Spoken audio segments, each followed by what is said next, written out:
ভর্তি করা হয়। এবং তারপর যদি একটু জানিয়ে রাখতে চাই তার এখানকার যে অস্ত্রোপচার সেই অস্ত্রোপচার সম্পন্ন হয়েছে এবং তার যে মাথায় কিন্তু গুলি লেগেছে এবং প্রচুর পরিমাণ যে রক্তক্ষরণ হয়েছে। এবং এবার যদি একটু জানিয়ে রাখতে চাই তাকে উন্নত যে চিকিৎসা রয়েছে সেই উন্নত চিকিৎসার জন্য তাকে যে এভার কেয়ার হাসপাতাল রয়েছে সেই এভার কেয়ার হাসপাতালে নেওয়া হবে, এমনটি কিন্তু দেখানোর চেষ্টা করছি। যে আমার সামনের যে অ্যাম্বুলেন্সটি দেখানোর চেষ্টা করছি সেই অ্যাম্বুলেন্সটির মাধ্যমেই কিন্তু ওসমান হাদি অর্থাৎ শরীফ ওসমান হাদি, যিনি ইনকিলাব মঞ্চের অন্যতম নেতা, এবং তার পাশাপাশি যদি একটু জানিয়ে রাখতে চাই ইনকিলাব মঞ্চের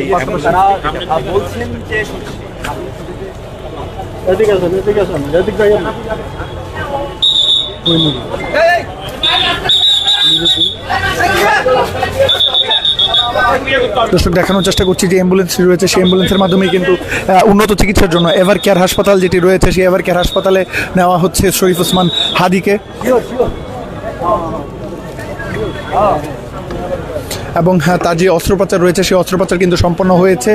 এরপরেই মূলত তাকে এই মুহূর্তে যে ঢাকা মেডিকেল কলেজ হাসপাতাল রয়েছে সেই ঢাকা মেডিকেল থেকে এই মুহূর্তে উন্নত চিকিৎসার জন্য এভার কেয়ার হাসপাতালে নেওয়া হবে। সরাসরি দেখানোর চেষ্টা করছি। এবং কিছু জানিয়ে রাখতে চাই আজ বেলা 2টার কিছু পর অর্থাৎ জুম্মা নামাজের পরবর্তী সময় যেই নির্বাচনী প্রচারণার ঠিক সময় কিন্তু তার উপর যে অতর্কিত যে গুলির হামলা কিংবা যে